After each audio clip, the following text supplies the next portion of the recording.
राज्य सरकार से हो रही थी, लेकिन अब ये लड़ाई जिला प्रशासन से भी है कि भाई ये आश्वासन भी आप आश्वासन तक ढंग से नहीं दे सकते हैं। क्या ये उचित है? क्या ये छात्र छात्राओं को देखिए, आप ज़रा इनको देखिए। छात्र के मुद्दों को लेकर अभी फिर डीसी ऑफिस पहुंचे हुए थे, ज्ञापन सौंपे, क्या कुछ बातें हुई और छात्र को लेकर लगातार आप लोग जो है प्रोटेस्ट करते हुए नजर आते हैं? बातों का अगर आप बात कीजिएगा तो फिर से एक बार फिर से आश्वासन मिला और डीडीसी से आपके द्वारा बोला गया कि आपका मांग राज्य सरकार से तो आप हमारे पास किया, तो एक सवाल आपके माध्यम से हम उनसे भी पूछेंगे, तो आप किसके आएंगे? आप पहले ये बताइए, ये कार्यालय आपका है, आप मुखर होकर उल्टा जवाब तो दे देते हैं। आप भले ही हमारी बात ना सुने, लेकिन हमें समझ में सब आ रहा है। उसके बाद दूसरी बात, जब हम उनसे बोला कि जितने भी ऐसे जगह हैं जहाँ पे आज प्लेग्राउंड है, जहाँ पे रजिस्टर्ड प्लेग्राउंड जिसे सरकार ने चिन्हित किया है, उसमें बेसिक सुविधाएं थे, इन पे कोई सफाई नहीं आया। उल्टा उन्होंने हमें दे दिया कि आप और चिन्हित करके बताइए। आप ही चिन्हित, मतलब हम छात्र या हम जो पार्टी के जो हमारे आजू छात्र संघ के लोग हैं, आप ही चिन्हित करके बताइए। अच्छा, आप ये बताइए कि किस जगह पे कहाँ ज़मीन है, ये हम बताएंगे क्या, या आप बताइएगा, या आपके सीओ बीडीओ की टीम बताएगी? मतलब ये बताइए। आप सीओ का भी आप प्रभार संभालेंगे इसके बाद? एकदम संभालना ही पड़ेगा, क्या करें। फिर हमने बोला कि औच्छिक निरीक्षण के लिए कि आपके रामगढ़ जिला में जितने भी आपके विद्यालय चल रहे हैं, जितने भी एकेडमी चल रहे हैं, तो औच्छिक निरीक्षण के लिए आप टीम बनाइए। उस टीम में आपके सरकारी पदाधिकारी भी रहेंगे, हम छात्र भी रहेंगे, राजनीतिक दल के एक लोग भी रहेंगे, क्योंकि जवाबदेही तो राजनीतिक दल के लोग ही देते हैं ना लोगों को। जवाबदेही तो सरकारी पदाधिकारी की कितनी होती है तो आप भी जानते हैं, वो तो रिपोर्ट सीधा मुख्यमंत्री को करते हैं, और आप जानते हैं किस तरीके से ये खिचड़ी पकता है।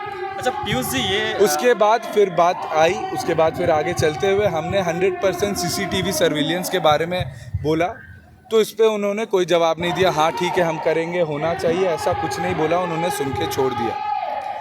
और उसके बाद फिर जब हमने डिजिटल लाइब्रेरी के बारे में बात किया, तो हमने बताया कि जो लाइब्रेरी आपका पंचायत मुख्यालय में है, जो पंचायत भवन में जो लाइब्रेरी है, वो इतना छोटा है कि उसमें 4 कुर्सी लगी होती है, और उसमें आकर्षित मतलब छात्रों को बुलाया भी नहीं जाता है।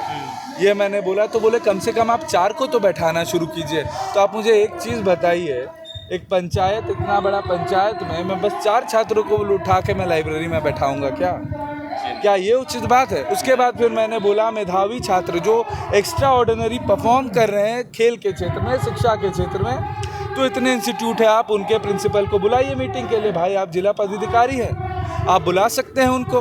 तो उन्होंने बोला आप जाइए, आप 50 छात्रों की सूची बनाइए और हमको दीजिए, फिर उसमें हम विचार करेंगे। मैंने उनको बोला कि सर आप पॉलिसी बना दीजिए कि हर साल आपको जितने भी छात्र हैं जो इंस्टीट्यूट देगी कि भाई अव्वल दर्जे पे ये है, एकेडमी दिया अव्वल दर्जे पे ये है, आप इनके कीजिए। तो उन्होंने बोला नहीं आप ही कीजिए, आप भी तो सामाजिक आदमी, आप भी तो समाज सेवा कर रहे हैं। तो उन्होंने सब कुछ मेरे पे टाल दिया, तो फिर से गए और फोटोग्राफी कर दिए। अच्छा, और ये बात अब लड़ाई जिला प्रशासन से भी है। अभी तक लड़ाई राज्य सरकार से हो रही थी, लेकिन अब ये लड़ाई जिला प्रशासन से भी है कि भाई ये आश्वासन भी आप आश्वासन तक ढंग से नहीं दे सकते हैं। क्या ये उचित है? क्या ये छात्र छात्राओं को देखिए, आप ज़रा इनको देखिए। आपके जैसा वर्दी, आपके जैसा कोट ये कब पहनेंगे और कब यहाँ पे बैठेंगे, ये बताइए आप हमें।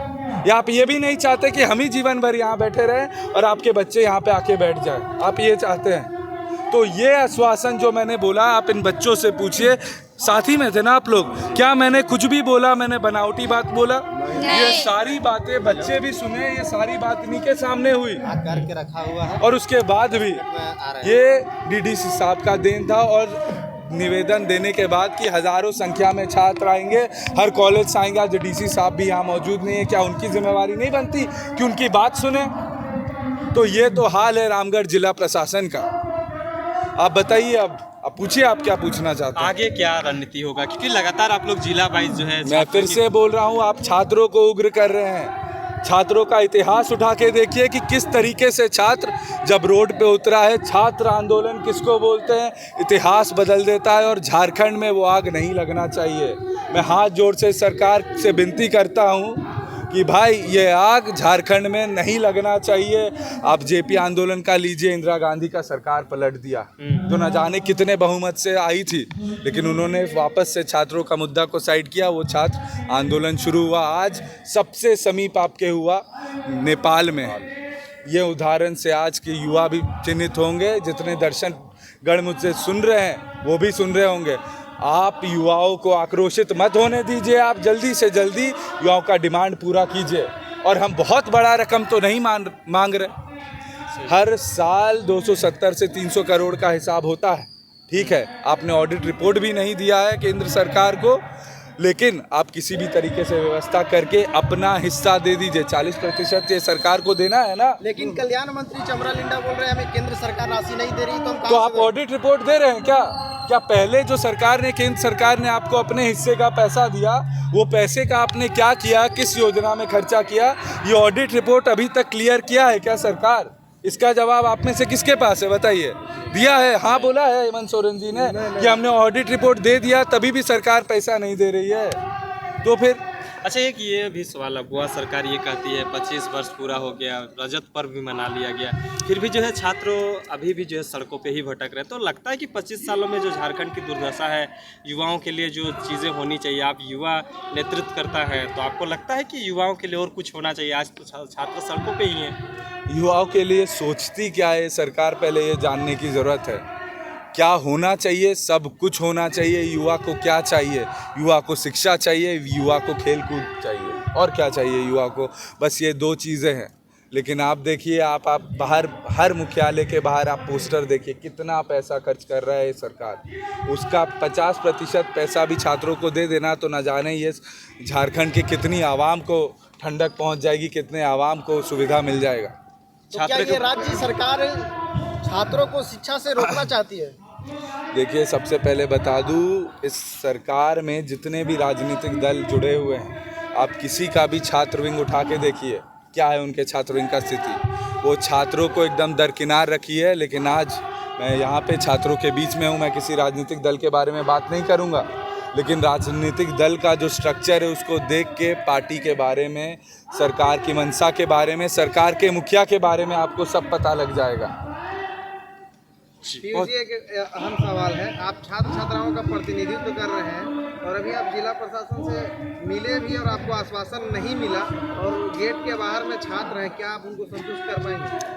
देखिए, सबसे पहली बात, ये मेरा सौभाग्य प्राप्त हुआ है कि आज इतने युवा मुझे साथ दिए और मैं युवाओं को इतना साथ दे पा रहा हूँ। मुझे संतुष्ट नहीं करना, सरकार को संतुष्ट करना है और जिला प्रशासन को संतुष्ट करना है। एक प्लेटफॉर्म चाहिए होता है, युवाओं को एक करने के लिए मंच चाहिए होता है। आज मुझे वो सौभाग्य प्राप्त हुआ है। आज सुछात्र संघ को ये सौभाग्य प्राप्त हुआ है कि आज सबको एकजुट करके हम यहाँ पे आवाज़ बन के इन छात्रों का आवाज़ रखें। सबसे दुख की बात तो ये है, जब मैं कॉलेज विज़िट कर रहा था, उन कॉलेज की स्थिति ऐसी थी। आज छात्रों को टॉर्चर किया जाता है कि तुम कंप्लेन करोगे कॉलेज के बारे में, जो कॉलेज पीपीपी मोड में चल रहे हैं। उनका मेस का स्थिति, उनका कॉलेज का स्थिति, सीपेज हो रहा है। बच्चे खुद से प्लास्टिक लगा के नीचे गद्दा लगा के सो रहे हैं। मेस का स्थिति देखिएगा। हमेशा सुनने को मिलता है 2-3 महीने में 7-8 छात्र हॉस्पिटल पहुंच गए हैं। पानी पीने का सुविधा नहीं है।